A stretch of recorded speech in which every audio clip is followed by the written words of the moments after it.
ఓం మహాగణాధిపతయే నమః. ఓం గురుభ్యో నమః. ఓం శ్రీమాత్రే నమః. పరమేశ్వర స్వరూపమైనటువంటి జ్యోతిష వాస్తు మరియు ఇతర అనేకమైనటువంటి శాస్త్రములను మనకు అందించినటువంటి మహర్షులకి నమస్కారం. హయగ్రీవ హయగ్రీవ హయగ్రీవేతి యో వదేత్తస్య నిస్సరతే వాణి జన్మకన్యా ప్రవాహవత్ అరుణాం కరుణాతరంగితాక్షీం ధృతపాశాంకుశపుష్పబాణచాపాం అనిమాదిభిరావృతాం మయూకైః అహమిత్యేవ విభావయే భవానీం. శ్రీమాత్రే నమః. ప్రేక్షకులకి ఆ లలితాంబిక అమ్మవారి యొక్క అనుగ్రహం పరిపూర్ణంగా కలగాలని మనస్ఫూర్తి కోరుకుంటూ మనం ఈరోజు చెప్పుకోబోయే టాపిక్ ఏమిటి అంటే, ముఖ్యంగా రాహుగ్రహం. రాహు సర్పగ్రహంగా చెప్తూ ఉంటారు, రాహుకేతువులు ఇద్దరిని కూడా. అందులో ముఖ్యంగా ఈరోజు మనం చెప్పుకునే దాంట్లో రాహువు ప్రతి లగ్నానికి, అదేవిధంగా లగ్నం తెలియని వారి రాశి వారికి ఎక్కడెక్కడ ఉంటాయి, ఎటువంటి ఫలితాలు ఉంటాయి, అందులోని మంచి ఫలితాలు ఎలాంటివి ఉంటాయి, ఇబ్బందికరమైన ఫలితాలు వచ్చినప్పుడు ఎటువంటి పరిహార మార్గం చేసుకోవాలి అనేటువంటి విషయాన్ని ఇప్పుడు మనం తెలుసుకుందాం. అయితే ఈ విషయాలు చెప్తుంది నేనైనప్పటికీ కూడా చెప్పేసిన సాక్షాత్ లలిత అమ్మవారిగా భావిస్తూ ఒక్కొక్క లగ్నము గురించి మనం తెలుసుకుందాం.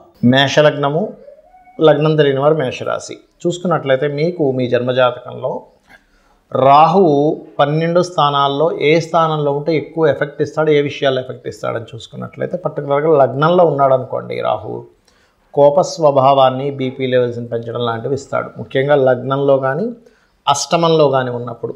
అష్టమంలో ఉన్నప్పుడు ఇంకొంచెం డిఫరెంట్గా ఉంటుంది. ఎలా అంటే యాక్సిడెంట్స్, సడన్ ఇన్సిడెంట్స్ జరగడం ఇట్లాంటివి ఇస్తాడు. దీంతోపాటు ఎవరికైనా రాహువు కనుక అష్టమంలో ఉన్నట్లయితే మీది మేషలగ్నమై పర్టికులర్గా మీరు తీసుకోవాల్సిన జాగ్రత్త ఏంటంటే, యాన్స్టస్ ప్రాపర్టీస్ మీరు ఉంచుకోకూడదు. అందులో పర్టికులర్గా అష్టమాధిపతి ఇంకా పాడయ్యాడంటే తాతగారు ఆస్తి మీరు యాజ్ ఇట్ ఈజ్గా తీసుకోకుండా దాన్ని అమ్మేసి ఇంకోటి కొనుక్కోవడం ఉత్తమము.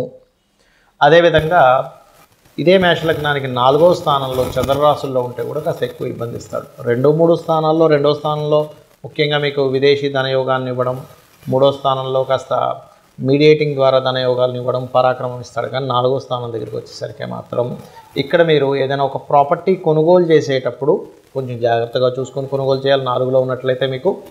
అదేవిధంగా కొన్నిసార్లు విద్యా సంబంధించిన విషయంలో కొంత మోసపోవడం కూడా జరుగుతూ ఉంటుంది. అదేవిధంగా మీకు 5వ స్థానంలో కనుక రాహు ఉన్నట్లయితే స్త్రీ సంతానం కనుక కలిగినట్లయితే ఎటువంటి ఇబ్బంది ఉండదు. కానీ సమ్టైమ్స్ ఇదే 5వ స్థానం కనుక రాహు ఉన్నట్లయితే పిల్లలు విదేశాలకు వెళ్ళి చదువుకుంటే బాగా అభివృద్ధిలోకి వస్తారు. కానీ స్త్రీకి కాస్త స్త్రీ జాతకంలో కనుక 5వ రాహు ఉన్నప్పుడు ఏమవుతుందంటే పర్టికులర్గా వీరికి ఎక్కువ సంతాన సంబంధించిన విషయంలో కొంత స్ట్రెస్ ఉండడం, మిస్క్యారేజ్ అవ్వడం జరుగుతూ ఉంటుంది. అదేవిధంగా మీకు 6వ స్థానంలో రాహు ఉన్నాడు, చాలా మంచిది. 7లో ఉన్నాడు. ఉదాహరణకి మీరు విదేశీ సంబంధించినటువంటి సంబంధాలు కుదుర్చుకోవడం, అంటే విదేశాల్లో ఉండేటువంటి అమ్మాయి కావచ్చు, అబ్బాయి కావచ్చు, అలాంటివి కుదరడం, లేకపోతే కొంచెం సేమ్ దీంట్లో కాకుండా కొంచెం వేరే, ఇప్పుడు సేమ్ హిందువుల్లోనే వేరే వేరే ఉంటాయి కదా, అట్లా కుదరడం అనేటువంటి జరుగుతూ ఉంటుంది. కాకపోతే ఎవరికైనా సరే గుర్తుపెట్టుకోండి, భాగ్యంలో రాహు ఉంటే మాత్రం దీన్ని కాస్త పితృదోషం కింద చూస్తారు.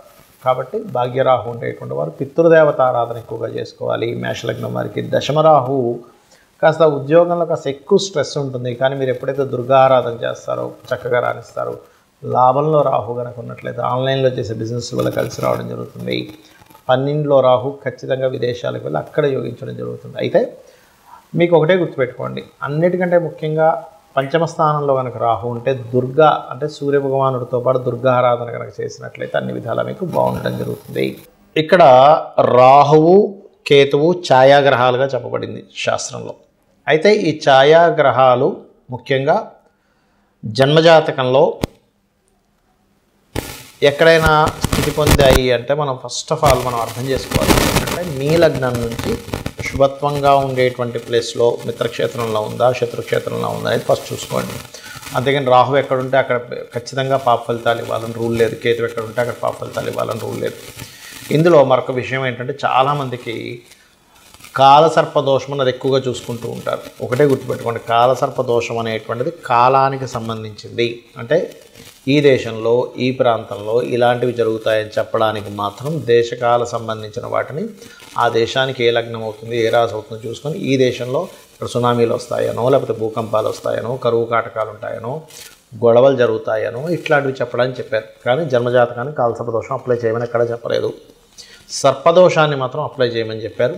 అది పర్టికులర్గా మీకు మేష, వృశ్చిక, అదేవిధంగా కర్కాటక, సింహ ఈ రాసుల్లో ఉన్నప్పుడు ఎక్కువగా సర్పదోషం ఎక్కువగా పనిచేస్తూ ఉంటుంది.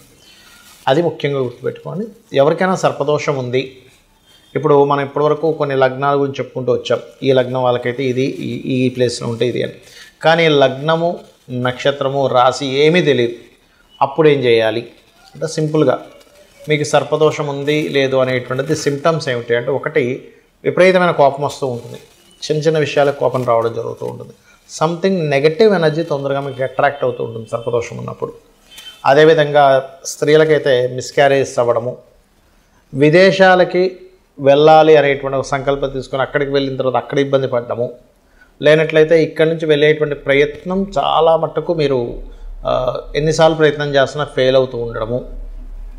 అదేవిధంగా అదే సర్పదోషం కనుక కొన్ని అంటే మీకు మనం ఇప్పుడు జాతక చక్రం లేదని మాట్లాడుకుంటున్నాం కాబట్టి సప్తమ స్థానం మీద పడితే కనుక ఒక్కొక్కసారి వారికి వివాహ జీవితంలోనే ఇబ్బందులు కలగడం లాంటివి జరుగుతూ ఉంటాయి. కాబట్టి మీరు దీనికి ఏం చేయాలంటే చాలా సింపుల్గా ఎవరికైనా సరే జాతకం తెలిసినా తెలియకపోయినా సర్పదోషం ఉందంటే దాని నివారణ మార్గం ఒకటి కాళహస్తికి వెళ్ళడం.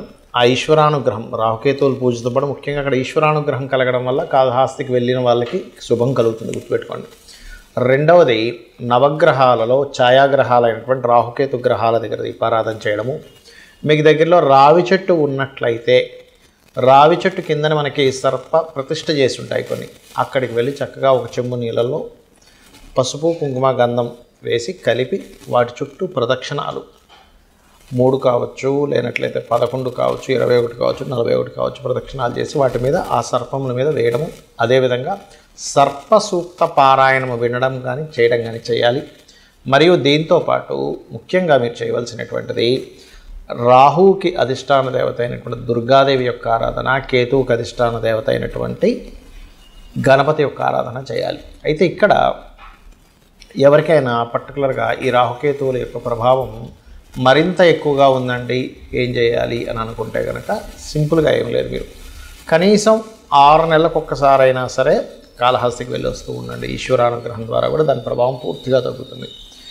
మరొకటి ఏంటంటే ఈ రాహుకేతువులు గోచారంలో సంచరించేటప్పుడు కూడా మీ లగ్నం నుంచి ఎన్నో స్థానంలో సంచరిస్తున్నాడో చూసుకోవాలి.